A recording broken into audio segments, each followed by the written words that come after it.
Welcome to Inflection Point Podcast, where our mantra is cultivating change from the inside out. Join your hosts, Anita Russell, Mavis Bauman, and Gail Hunter, as we create a brave space for conversations about racism, personal transformation, and accountability. Conversation provides a means to dive deeply into your thoughts, ideas, and beliefs and examine what emerges in your words, actions, and behaviors. The show is a journey towards anti-racism by cultivating change within yourself first and then out into the world. Learn to engage in racial dialogue using 4 tools: courage, conversation, relationship, and accountability. Discover how truth, reconciliation, and healing can emerge from honest and deliberate conversations. Manifest social change right now on Inflection Point Podcast.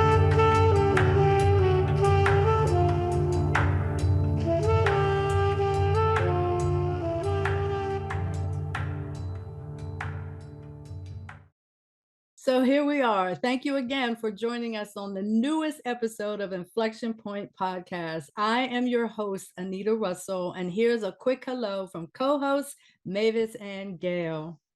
Hi, I'm Mavis Bauman. Thanks for tuning in. Hi, I'm Gail Hunter, and thanks for coming and joining us. Excellent. So if you've been following us for a while, you know how we do. We always start off with a topic and usually have like a particular question. So today's topic is a long talk about an uncomfortable truth. And the question that we're going to start off with is, what is your origin story? And we are very, very blessed and fortunate to have a very special guest with us today. His name is Kyle Williams, and he is the Chief Empowerment Officer of A Long Talk, and he hails from Washington, D.C. So let me just tell you a little bit about Kyle's background, and then we'll hear from him directly. Kyle Williams is a leader. Whether leading his 3 sons into manhood, leading a community-based elementary school in Washington, D.C., leading the #1 youth basketball program in the country, or leading this incredible team of A Long Talk, he has always been a leader. Raised in Plainfield, New Jersey, the son of RDB and Jocelyn, is a child of hip hop and a servant of the community. As a professional educator, Kyle has amassed over 25 years teaching children and adults alike, highlighted by his time at the Community Academy Public Charter School, where in 1998, he applied and interviewed to serve as a volunteer and was coerced into accepting a provisional teaching position instead. After 6 short years of service in the classroom and on the school's leadership team, he would be appointed as the school's 3rd academy leader in 2004. Following his 17-year career at CAPS, he began working with Discovery Education, helping teachers and school leaders all over the country make the shift to becoming more technology savvy 21st century educators. Change and progress through educational empowerment has always been at the heart of the work that Kyle has done. He brings that same focus and that same energy to the fight for social justice and racial reconciliation as the Chief Empowerment Officer and creator of A Long Talk About the Uncomfortable Truth. So we're going to have Kyle share his origin story. Now, the first time I ever heard that expression was actually from Kyle. And your origin story, that's kind of a story that reflects your response or the action that was taken in the aftermath of the murder of George Floyd. So at this point, I'm going to stop talking and we're going to turn it over to Kyle. And so if you could start describing your origin story, and then we can flow from there. Yeah. Thank you, Anita, for that introduction. I appreciate it. And Mavis and Gail, I'm just happy to be here and glad to see you guys. Yeah, I guess, for me, it did start when George Floyd was murdered. I guess actually it started a long time before. There were some things that have been put in place in my spirit, I guess, from my parents and uncles and enough barbershop conversations, that when George Floyd was murdered, there was a shift. I think everybody kind of felt the shift, but for me, it was very personal because it happened with my children. I live in Washington, D.C. I have 3 sons, 2 college-age sons, and a high school student. And when George Floyd was murdered, my children wanted to get involved. They wanted to get engaged. They wanted to go down to the protests that were happening right down at the White House. And, their mother and I knew it was very dangerous. I mean, we're talking in the middle of COVID, where, there was a lot of stuff going on, rubber bullets and flashbangs. And so their response to wanting to go, I was inspired by them wanting to go, but we had to take a minute to get them ready, right? So we had to talk about what this actually was. And so as we went down there, I was just fully expecting to support my children. I really wanted them to be able to enjoy and appreciate what was happening. And I kind of served as the bodyguard. I was kind of making sure I kept my head on a swivel to keep them safe, to make sure they were okay so they could really experience it. And as we protested the weekend right after George Floyd was murdered, we were out there for about 5 hours. And we were out there participating in all kinds. I mean, we were running when the flashbangs came. We were raising our fists when the time was there. So we were very much engaged. And as we finished up and we were driving home, we were pretty silent going home. It was, quiet. And my son, Elijah, who at the time was a freshman at Gettysburg College in Pennsylvania, he just broke the silence with cursing. He just kind of went off in the back seat. And I was really concerned. I didn't know what was going on. I asked him what the problem was. And he let me know that his teammate at college, his captain, actually, a senior white captain, had been reposting Tucker Carlson links and Fox News links under everything he posted throughout the day. And it really upset him. He texted this kid because it upset him mainly because he had never had a conversation with this kid before about race or politics. They just played basketball together. So he didn't understand where this was coming from. So he asked the kid a question, and the kid just doubled down and was like, be careful with the looters, bro. We need you at practice. And my son at that point kind of got enraged. He understood that this person was showing up and as an op, as he called him, an opposition to what he was trying to do. And it really had hurt his feelings, to be quite honest. He thought this kid was a friend. And so when he, started texting him, I said, man, stop texting him. Just call him. Just make, I'm an old school guy. Just stop texting, call him, see if we can figure this out. And he FaceTimed this kid. And as they FaceTimed each other, within seconds, it started to go in the wrong direction. And about 2 minutes in, this had been a total backfire because this kid just kept saying things. And my sons just weren't going to take that. They were pushing back. And then finally, my oldest son, Jelani, just leaned into the phone and told this kid, on site, when I see you, be ready to defend yourself. Like, it had gotten to that point. And he just hung up the phone on this kid. And in the moment, it was just a part of the rest of the day. We had been protesting for 5 hours. This was just like the next front line. And as I was going through this with them, I was so, I thought about for a second. I said, you know what? I wasn't going to stop my sons from dealing with this that way. But I did think about the white man who was stuck in the middle of this. There was a coach who was in the middle of these 2 kids arguing and didn't even know he was in the middle of it. At Gettysburg College, these kids played basketball together. So, during COVID, they were having these Zoom calls to get everybody kind of on the same page. And they had one scheduled for the next day. And after the argument went down, I texted the coach. I said, Coach, you got a problem on your Zoom call tomorrow.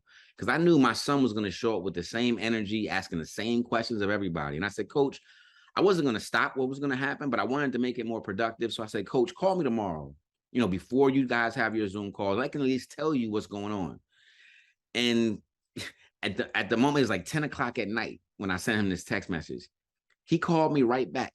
I specifically said, call me tomorrow, because I had just I was on 1,000. I was not probably in the right state of mind, but I like Coach Dunn. And when he called me, although, I hadn't, as much as I liked him, I had never had a conversation with him before about race or politics. And I didn't know what he was going to say. And I just knew that if he said the wrong thing, I was probably going to be right where my son was. And so I almost didn't want to answer the phone when he called me back. But I did answer the phone, and I asked him, he actually asked me, he said, is it a good time to talk? And I'm like, nah, not really. But since he called, let's talk. He started talking about George Floyd. And I said, Coach, I'm not mad about George Floyd. Like, if anything, I'm numb. If anything, I don't feel anything about that video. I've never watched that George Floyd video. Like, to this day, I've never watched that video. I'm not watching it. I know how it ends. I don't need to do that. But I said to him, Coach, I'm not mad about George Floyd. I'm mad about the 400 years that have led up to that video. Like, I'm mad because over the next 30 days, there's going to be another George Floyd, and you're not even going to know his name. And I'm mad because as a white man, I don't think you're going to do anything about this anyway. So do you still want to talk to me? And in that moment, instead of running away or changing the subject or leaning out, he leaned in and asked me a question. And we started to have this conversation. And for about 10 minutes, I tried to explain to him my anger, my pain, like my frustration with my lack of expectation that anything was going to change, and really my fear for my child. Because, you told me, Coach, that he was going to be safe at Gettysburg. You told me that this was the place for him. But then you also picked a captain that's not making it safe for anybody. So we had a problem. And as I talked to Coach Dunn, I really like Coach Dunn. I really did. And I said, I don't know what we can do about this. But as I got off the phone with him, I kind of thanked him for listening, because we didn't have a solution. He didn't really say anything back at all. He just listened to me. And as I got off the phone with him, I thanked him. And then the next day, I didn't think anything was going to change. But then the next day, he sent me a text, asking me a question, I think about redlining or something I'd said. And I was like, yeah, you can Google that. I'm not doing that. But I do have this video you can watch, because a friend of mine had just given me this video. It's a powerful 80-minute video, a lecture called The History of Race in America by Jeffrey Robinson. And I sent it to the coach. I said, Coach, I'm not going to go back and forth with you, but if you want to watch this video, we can have a discussion about race in America. And he watched this video, and after 80 minutes of watching the video, he realized, he literally sent me a text back that was just all caps, WTF, because he had just learned some history that he had no idea about. And he called me back, and we started talking, and literally within 5 minutes, I watched him become an activated anti-racist. And people say, well, how do you know he was an act? Well, he didn't post something on Twitter or read a book. He started doing stuff. Like, he literally started. He called me back. He said, Kyle, I don't know how I missed all this stuff. I don't know. I didn't pay attention to history. I don't know. He said, but I'm going to do something about this. And I kind of was like, what are you going to do, Coach? Like, what can you do? And he said, well, the first thing I can do is I can support Black businesses with Gettysburg basketball. I can do that, and nobody can stop me. Nobody can tell me where to spend my money. It's something I know we've never done here before, because we haven't been intentional. So I'm going to do that. I was kind of shocked. Like, I had never even heard that simple answer, but he realized it was something he could do in his own circle of influence. So he went out and made that decision. The next day he called me and he said, Kyle, did you know that there was a DEI department at Gettysburg College?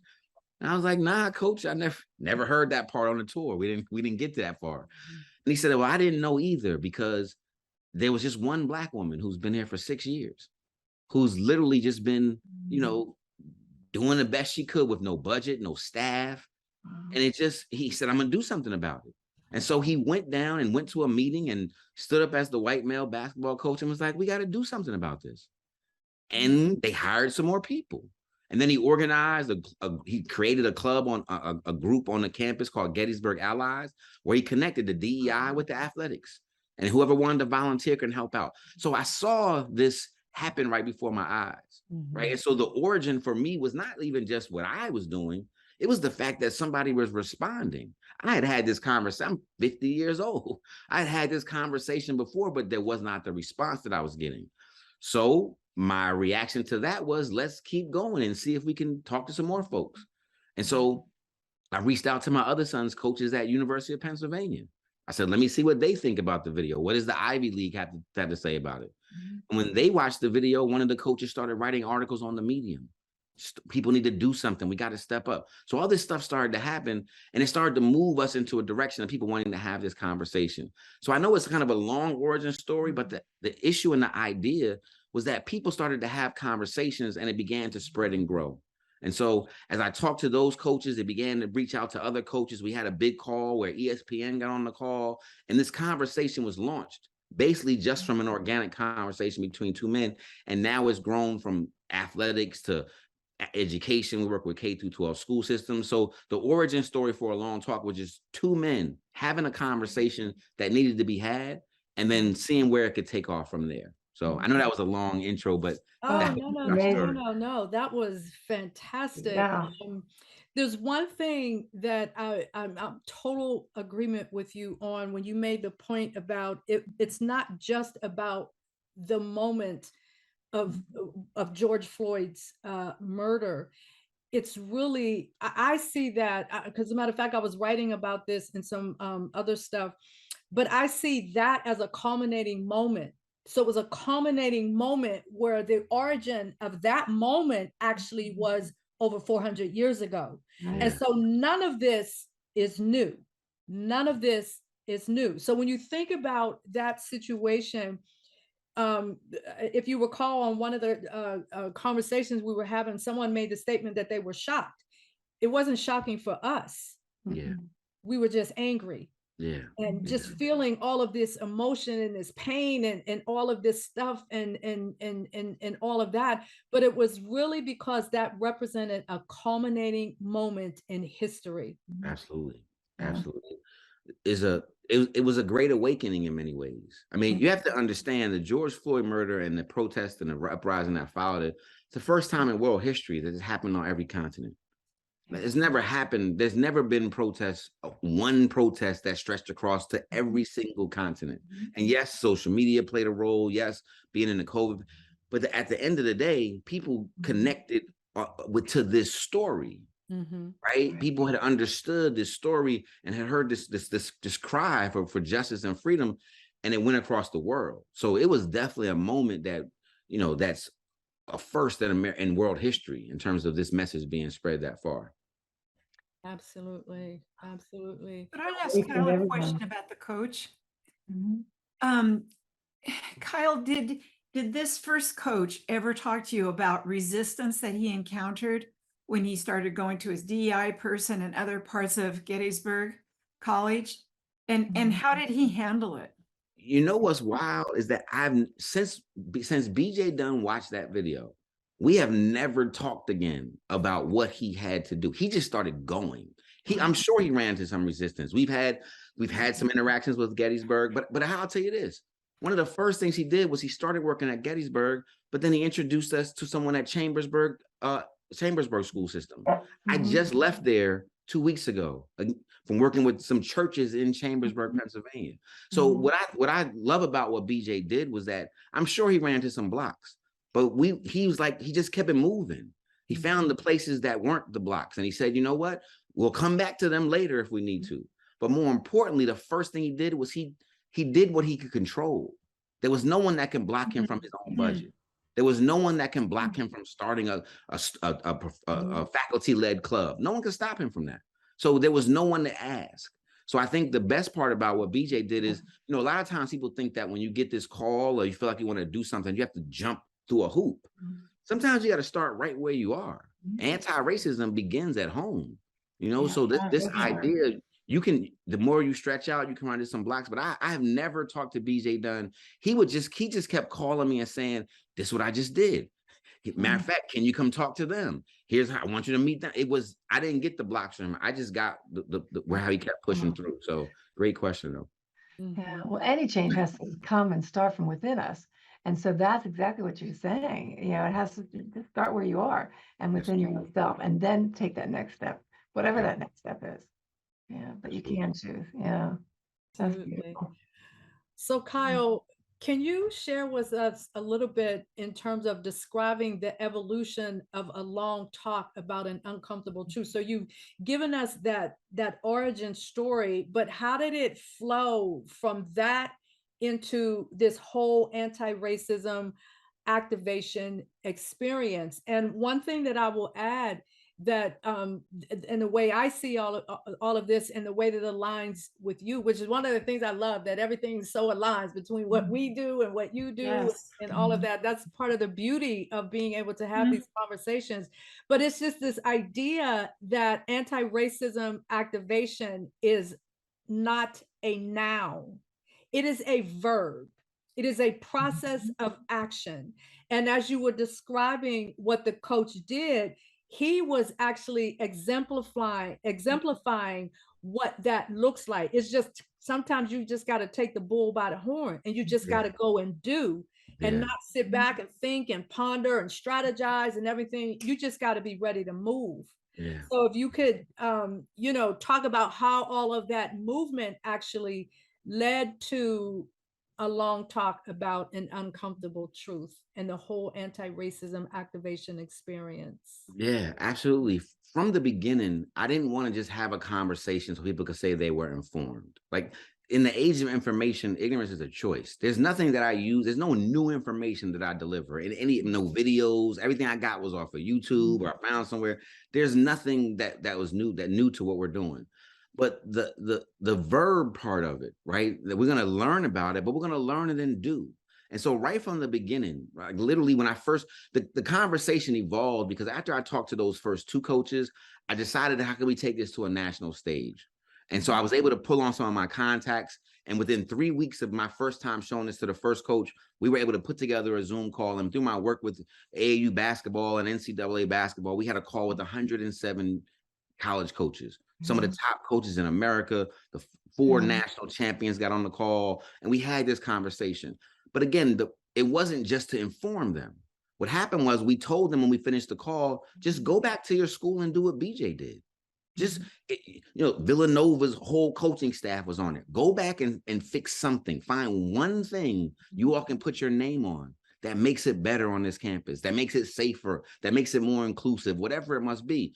So the push that we made was the action. And so a long talk evolved because I was going to do the call one time. Like the plan was to do this call one time, but I thought I would tell them and they would go do what BJ did. They just go start changing the world. Like these are top coaches in America. That was my plan because I wasn't thinking about but I said, you know what? I'm going to give them a challenge. I'm going to tell them to go back and do that. And the great thing about it is most of them were like, oh, no problem. This little D3 coach can do it. We can all do that. But when they got back to places like LSU and Florida and Michigan State, nobody was listening. Nobody was willing to dive in with them because they found out the coaches called back and said, listen, they didn't see the video. They haven't had the conversation. They haven't had the moment, the awakening moment I had.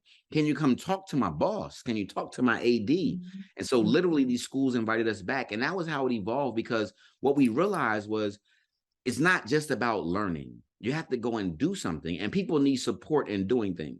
And we have found that there's never been an anti-racist movement in American history. This has never happened. We've had a civil rights movement to try to get recognized, but to actually combat racism, Black people and white people coming together to say, let's put an end to this, that's never been done before. So this evolved out of the fact that people decided we just can keep going. Let's just keep having the conversation, because if it worked for me, if BJ Dunn can go from being a non-racist, a good guy on the sidelines, to becoming as active as he did through a conversation in a video, we just had to show this 300 million times to everybody in the country. That was the plan, so that's how it evolved from there. It would evolve because of the action. If these coaches didn't do anything afterwards, I wouldn't be sitting here. I wouldn't. My slides are great, but they're not that good. People have to do stuff on the back end of it.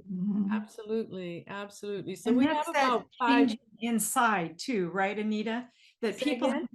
people have to change inside from what they hear, Oh, and then that becomes a motivator. Yeah. Just And put your book in there. That's also a part of that action-driven process, because that drive has to come from within you. Exactly. Something shifted in that coach and drove him to take the appropriate action. And that's the kind of thing that we want to see. So we have about 5 minutes before we're going to go to break. So Kyle, if you could share the aspect that talks about the 15-year commitment. Absolutely. As we develop this, we have a 15-year game plan to neutralize the impact of racism. And it sounds crazy when I say it. People look at me like, like 15, how do you do that in 15 years? We've been dealing with this for centuries. But it really starts with a historical basis. It's not just a random number we threw out there.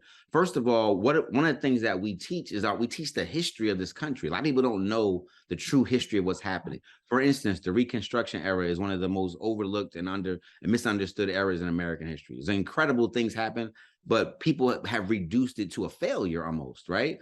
So, but what happened in the Reconstruction was it took 12 years and this country radically changed. I'm talking about change that nobody saw coming, right? People going from being enslaved to being on a congressional floor in 5 years. Like, so this country has a history. We've done this before. So, but I know that was a long time ago, and there were some extenuating circumstances that kind of forced us to be there. But I'll make it a little bit more recent, right? And that's with there used to be a time we could smoke cigarettes in airplanes. And so this 15-year game plan for us follows the same science in that, because the way we got away from smoking cigarettes as a culture was the first thing we did was we educated people. We told people that this cigarette smoking is going to kill you, right? And then at first we thought it just affected them, but later we realized that it affected the non-smoker as well. So we decided there was this threat we had to neutralize. So the first thing we did is we told these people, you should probably stop smoking. It's going to kill you and kill everybody around you. We put a sticker on the box, and we educated the entire country on the lies they were told from big tobacco. We retaught people. And that was enough for many people. They knew better. They started to do better. Other people, they kept wanting to smoke. So what did we do for those folks? We raised the prices on them. It made them costly to make this poor choice that had a negative impact on all of us. Some people stopped smoking because of that. They couldn't afford it anymore to keep doing this. So then what did they do next? We said, listen, if you can afford it and you want to keep doing it, we can't stop you from smoking. It's America. You have the right to do what you want. But you got to go outside with it now. You got to take it somewhere else away from us. We're not allowing it. We're letting you know there's a designated spot over there for you. Take it outside. And we just have to do the same thing with racism. We need 15 years of us first re-educating the American public, letting them know you've been lied to. Most of the stuff people believe about race or racism or the history of race in this country is an absolute false narrative. So we have to first educate people. For the majority of Americans, re-education will be enough. They will get it, and it will at least temper down some of the stuff they've been believing. For those people that don't want to buy this or don't want to believe it, they don't want to believe the video I show, we're just going to have to make it costly. It's going to cost you something to keep having these beliefs. It might cost you your job. It might cost you your spot at the church or a friendship. But we have to have the courage to do that. And then finally, we got to tell people, you got to take it somewhere else. That if you have to show up with these jokes, if you have to show up with these ideas, that's fine. It's your choice. But you got to take it somewhere else. And part of our 15-year game plan is extinction. We know it's not for everybody. We know that some people are going to take it to the grave. But anybody that wants to learn how to get on the right side of history, that's our whole mission. We are working with people who are non-racist or even some people that have some racist beliefs. How do we educate you and then show you how you can be a force for good and then just make a choice, one side or the other? That's all we're looking to do. Excellent. So we're going to take a break and we're going to come back and continue this phenomenal conversation with Mr. Kyle Williams.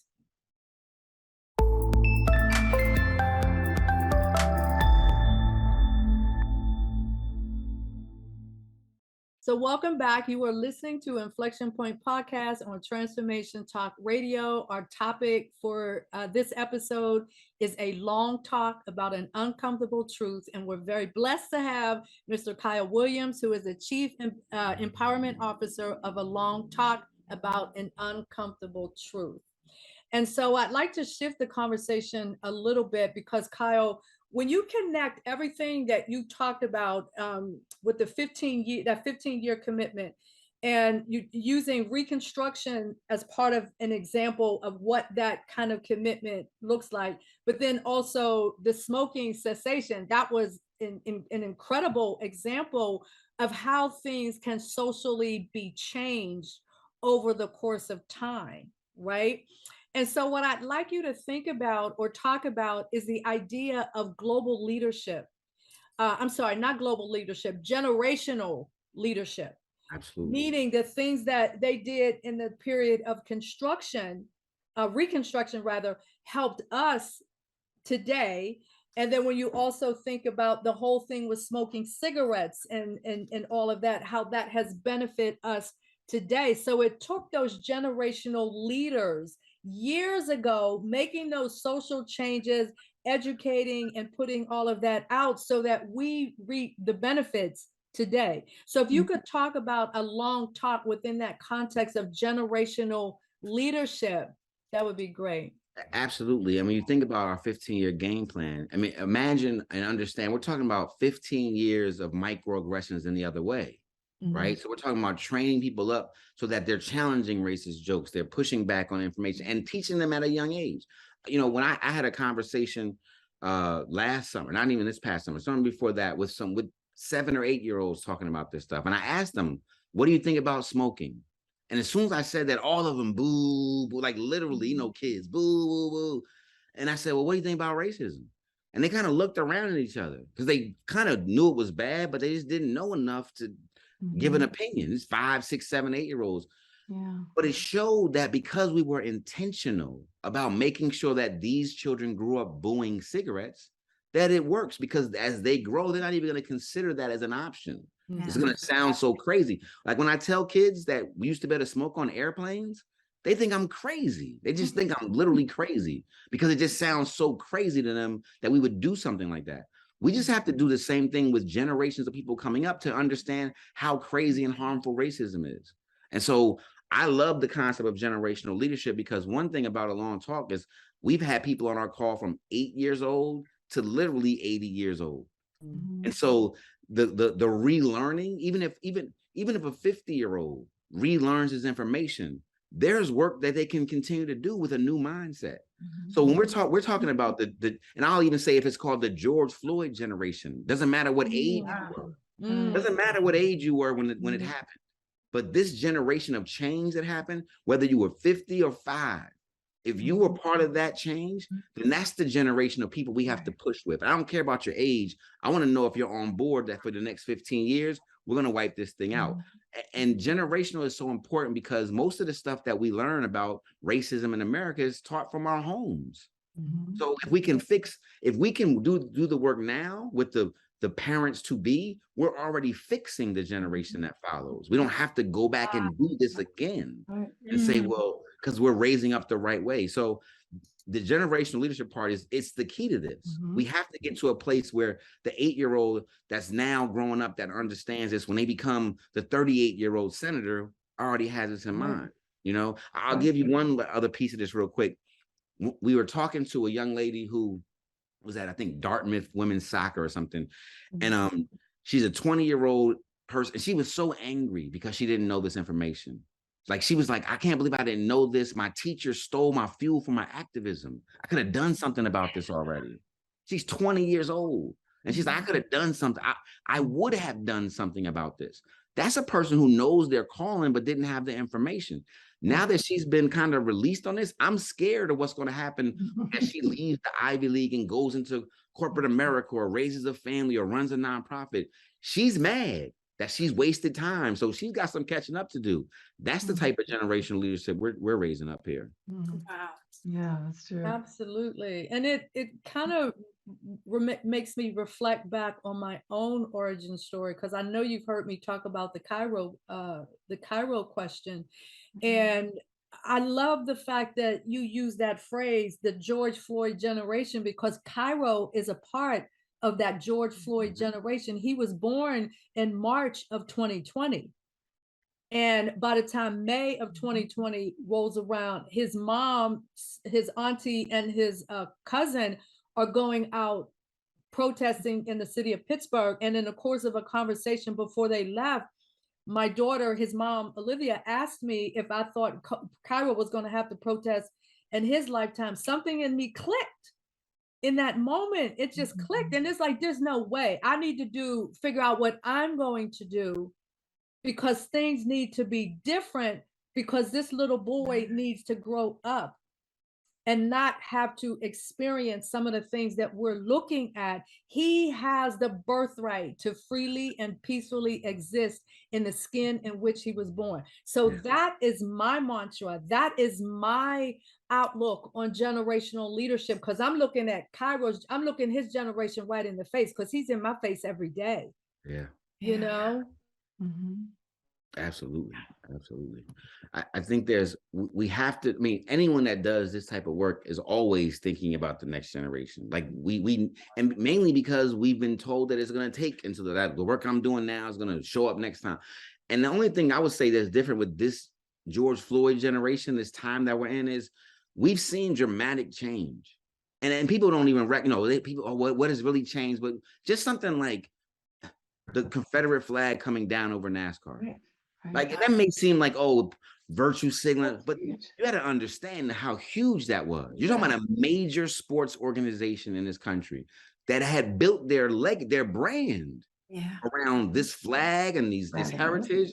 And when it clicked for somebody in the boardroom, I don't know who it was, but somebody was like, all right, for real, it's time for this to go. That shows a major shift in thinking in corporate spaces. You know, they lost money when they did that. You know that was a scary thing for them to do.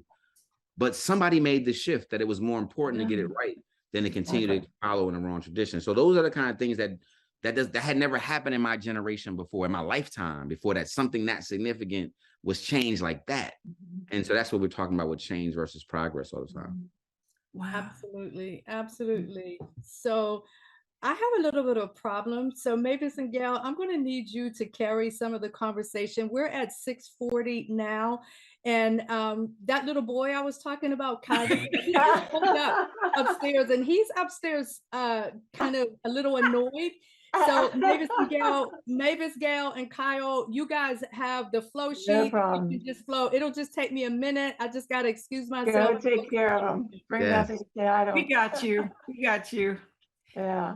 I can think of 100 things. You want to go, Gail? Yeah, I've always, as a therapist and working with people with a lot of trauma, I've always told people and believed that when we can access that truth within us, we can access the ability to heal. And when we can heal, we heal all those after us.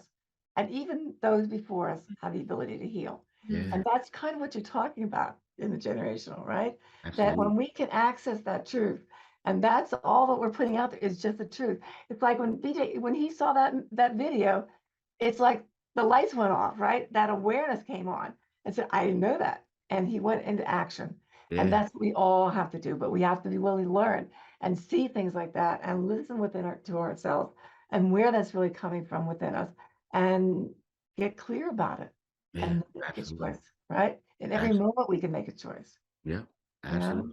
You know, what's always in front of me, Kyle, is that simple diagram that Jeffrey Robinson uses about civil rights efforts over the years, how, excuse me, the little ball goes up the hill and we're making progress, and then it rolls back down. And I feel like we are in a time now where we can say, no, that little ball is not going to roll back down. Too many people are getting engaged and becoming informed, like you say, and being activated. I'm excited. Our fearless leader is back. I will add to that though. I do. I'm glad Kyle was okay, but I want to add to that about that ball, that the rollback, because I want you to understand that that's not I think sometimes we say, well, we're different now. People are more energized and excited. We won't roll back.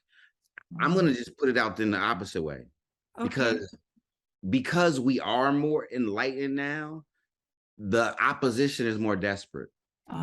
So I need you to understand, like this is not, it's not going to just happen. The forces that have kept our country where they are for all these years are not just going to give up because of one other video. Like it's not going to just happen because some people took a flag down. It's actually what you're seeing now. I'll give it to an example. There have been 237 laws, I believe, that have been put out by state legislators to push back on teaching what they're calling anti-CRT, but teaching history. You got to understand, in less than about a year's time, 237 laws were pushed forward to push us backwards. In many states, if they're controlled by a certain part of the legislature, they passed already. Like there are laws on the books in Texas where you can't say that KKK is morally bad. That's a rollback. That already happened. We missed that one already. And so this idea that because they're going to come even harder. There's a reason why the Supreme Court looks the way it looks right now. That's because that was intentional to keep the progress and to push us back. Like we're just beginning the end game of this. Like I don't want people to feel like it's sweet that look at everybody rising up. We're doing it's about to dig in and get worse before it gets better.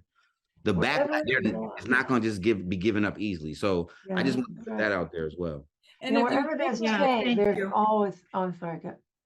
So I was no, gonna I say, was just wherever gonna there's say, change, there's always a resistance to change, right? And Yeah, that's a pushback. And you have to honor that resistance and then keep moving forward, right? yeah, You can't allow that to stop you, because it's always going to be there. And because the more that this is changing, the more fear, as you said, is getting activated within people. If they're absolutely, not willing to look in that mirror, if they're not willing to look within themselves and listen to what's really happening, where this is all coming from in truth, they're going to be more afraid. absolutely. It's going to cause them to feel like they have to change, and they don't know how to do that. Yep. Right? and also when you look at it from a historical perspective, when you think about Reconstruction, people say Reconstruction failed. But if you want to look at Reconstruction as a failure, you also have to understand what were the forces Right. that was causing it to push back, because that's really what it was. Yeah. When you start going from, that time period, and you went from slave codes to black codes to Jim Crow, all of that was designed to keep the current process or the current belief system of white supremacy intact. Exactly. They're not going to give that up easily. Mm. They're just not going to give it up easily. And all you have to do is look at the course of history. And if you look at the resistance that has always been there, that resistance is not suddenly going to just go away or just dissipate into thin air. It's going to get more and more powerful. And I think one of the issues is because that is so tied to politics, the whole white supremacy belief system is so tied to politics and legislation and making laws. I mean, these were laws that were on the book. Jim Crow laws, black Yeah. codes, those Right. were laws that was on the books. Mhm. You can't do this, you can't do that, Exactly. you can't, all of these you can't. But they were written into the law because manipulating the law is a part of the white supremacy system. Exactly. Yeah. That's Yeah. right. Well, I don't care if that ball rolls back on me and flattens me. I'm going to keep trying, There it is. just Yeah, just keep trying. Yeah. You know, That's what you see, the audacious things that people, in the media are saying. I mean, even, former presidents, you are shocked that we are, still have people with mindsets like this. So we know it's going to be a struggle, but I'm just believing we're going to make it over that hill. Yeah, yeah. yeah, I believe it too. But those things, like, it's not I got to even be shocking. strong. Yeah, but some of the pushback and all of that is not even shocking. It's almost okay. Like it's not even a surprise. Yeah, Expect. good point. Yeah. Good We point. have to The expect it. anti-CRT, none of that is a surprise. Right, Of course right. they would do that. Yeah. But we have to be stronger and we have to be more impassioned and more envisioned and more just to keep on pushing against Focused. that. Like our resistance has to be stronger because when you think about it, Mhm. historically, our resistance has always been there. Our Mhm. resistance has always been there. Right. That's right. Harriet Tubman, I can name Always like been something. so Yes. many figures where they represented that Yeah. resistance to that system that was saying this is how it's supposed to look and be, Mhm. Yeah. right? Good, Yeah. good points. Yeah, but now, hopefully there will be a lot more people of every group involved in the push. I know. Yeah. Has to be. Only way to get to the only way that it happens is if everybody gets engaged. Everyone has to realize that this is bad for all of us. And the interesting thing Yes. is people are starting to see that, because it's affecting their personal democracy, right? So you see clearly that women clearly are under attack under the same Oh, yes. energy, right? And so now you see that it's important to certain people where it may not have been important when it was my issue, but when you start to realize that democracy, Black people have never been threatened by losing our democracy. Like we didn't really participate anyway, right? So that's not the greatest fear for us. But what we've seen is where it was women in terms of what's going on reproductive rights. When you think about all these things that are being pushed back, our country is literally at the verge of something really, really dangerous. And I think Very that's been something that's Yeah. starting to wake other people up, that it's not about just about Black issues or civil rights issues. It's literally about democracy. It is. And if you see how all that starts to weave inside, and that's where we're all connected. For some of us, that, because you do realize there are elements that don't really want us to have a working democracy. That's Right. Oh yeah, hard to control. absolutely. So Threatening to them, right? yeah, it's a what you're threat. afraid of, So yeah. So I think our call, the call to action, if you will, is, in terms of what we're talking about, in terms of what has to happen, how to keep that ball from not rolling back down the hill, is that first of all, we all have to stand up and plant our flags. We have taught generations of people that non-racism was the answer. Like, good people have raised their children and their grandchildren to just get along with everybody, to appreciate everybody's differences, the good stuff that we do need to hear. But we have not raised up a nation of activists. Right. You can't just stand by and wish this away. You can't just, pray that it's going to get better or hope that another Dr. King will rise up. That's not how we're going to solve this. It's going to get fixed by the individual at their individual level, pushing back against racism. And so when you think about the work that we're doing, we're traveling all around the country. We've been on Wall Street. We've talked to, we work with every Ivy League institution. We're working with UCLA. I mean, we go on and on about these things that we're doing, but at the end of the day, it comes down to individuals taking action. And so what I want to continue to encourage people to do is continue to stay on the path. You don't have to read every book. You don't have to know every fact, but you got to know enough to know that you're necessary now. Whatever it takes, if you still are not sure your place or your space, like Mavis said, is I'll let the ball roll over me. That's you got to dive in a little bit more awareness. Our philosophy, our formula is that information plus empathy equals action. And so wherever you're lacking, if you're listening to this and you're like, you know what, I don't think I'm doing enough. If you need to get some more information, you need to come talk to us about the information we're sharing. But empathy, you can just start to ask and put yourself in people's places. How would this impact me if it was happening to me? What would I want someone else, maybe that doesn't even look like me, to do to help me out? And so for us personally, we believe that if we keep having this conversation, we teach the history, but we also teach skills. We actually teach, and in our sessions, we take 30 minutes and go into breakout rooms to really talk about how to use your voice to speak back. We're going to give you a skill and a tool when you go through a long talk. So for us, the call to action is always going to be stand up, get off the sidelines, and push forward, and then spread the conversation. The idea is that if we can make anti-racism the norm, that's how you make change. And that is by spreading it out. I'll give you one story that just happened to us this week that blew me away. We're working with a university, Bates College, a small university. I think it's in Massachusetts. We worked with their lacrosse team last year. Their whole lacrosse team went through a long talk. We do community conversations where you can invite someone for free to our community call. It's a free call once a month. And we were on our community call last week, and 7 kids from Bates College showed up. And at 7 o'clock at night on a Wednesday night, I'm like, okay, why are y'all here? What did y'all get here? They're like, well, we're freshmen on the Bates lacrosse team. And so when we got to school, they told us we had to go through a long talk because we had to catch up because they went through this last year. So think about that for a second. These kids, the coach didn't do that.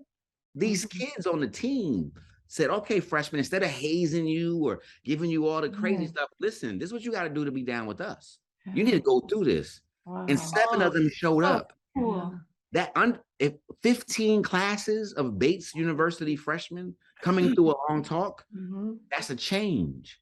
And it becomes normalized so that it's not a hard conversation. Hey, you want to be anti-racist? Come on, I got something for you. Let's go. When it becomes normalized, that's the space that we're moving towards. That's how we get the job done. And that's what I love to see. Yeah. That's awesome. That is excellent. That's great. Yeah, because what you're talking about is sustainability, which right. Everything that you said, the whole action, driving towards action, and then that sustainability, and then that sustainability links to the generational leadership as well. So all of these concepts and these things are really, really connected.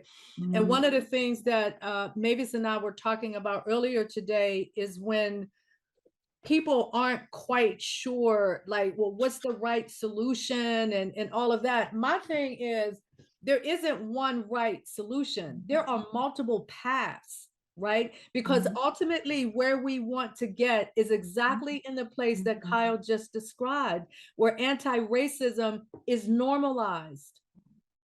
And so everybody's not necessarily going to follow the same path. Everybody's not going to follow the same direction. However, it's the action that makes the difference. Yep. It is the action that will make the difference. And I agree with you 100%, that whole thing around colorblind and non-racist, none of that is relevant. None of it, it doesn't mean anything. It's completely irrelevant, because the bottom line is we need to deal with what the real issue is. The nucleus of this country is white supremacy. That's right. That's what we need to deal with. Right. That's what has to change. Yes. So we got about 3 more minutes before we close. And Kyle, I'd like to have you kind of close us out. I usually close out with a quote, but if you could take like a minute or two and just kind of your final thoughts on everything that we're talking about, and then I'll do a closing quote, and we'll be done. Yeah, no, I think the biggest thing, it goes back to what we started, that this is a verb. And, you know, listening to this podcast is great. And if you tune in every single week and you listen and it's great, but you don't do anything as a result of it, we're just entertainment. And entertainment is not going to change the world. And you know, eventually this is not going to become entertaining to you. But if you get engaged and you get on the front line, and whatever that front line may be, I started something because it was personal to me. I had an opportunity to expand it, and incredible things are happening, some of the connections that we're making. But wherever you are, you can start right there. And if it just means interrupting the next joke you hear, because if somebody keeps telling you a racist joke, it's because they think you like it. Until you let them know that you don't, and you're not tolerating it, nothing's going to change. So wherever you are, just start where you are, continue to learn and continue to listen, but it's time to act. Literally our democracy, our country, our way of life is at stake right now. And we have to be able to rise up to deal with that. And that's just important for every American. You're only asked to do one thing as an American, right? To make it a more perfect union. It's just time for us all to get busy and start doing that. So amen. Gorgeous. Amen. That is true. Yes. So here's our closing quote. Generational leaders will proactively invest vision and value into others, and subsequently their impact will continue long after they are gone. And this is from Josie Chaco, who is one of the authors on the Global Leadership Network platform, which is something that I kind of randomly picked up, and it kind of related to what we're talking about here. So that pretty much brings us to the close of this episode. And I want to thank Kyle for graciously attending and sharing your thoughts, your experience, your ideas, your vision for the future, and all of that. And I'm hoping that people who are listening will run with this information and get involved. So for those of you who have been listening, I want to thank you for joining us, and we will see you next time at Inflection Point Podcast here on Transformation Talk Radio. We are here every first and third Wednesday at 3 p.m. Pacific time and 6 p.m. Eastern time. And you can always go back through our archives and get the feel of what we've been doing for the past year. So again, I thank you very much. Thank you. Thanks for being here, Kyle. Thanks, everybody. Great time. Thank you for listening to Inflection Point Podcast, where our mantra is cultivating change from the inside out. The journey towards anti-racism and social change doesn't stop here. Truth, reconciliation, and healing come from ongoing, open, honest, and deliberate conversations. Continue to dive in and deconstruct your thoughts, ideas, and beliefs as we band together to manifest social change. Tune in to Inflection Point Podcast every first and third Wednesday at 3 p.m. Pacific, 6 p.m. Eastern, here on TransformationTalkRadio.com for more conversations about how we can cultivate change from the inside out.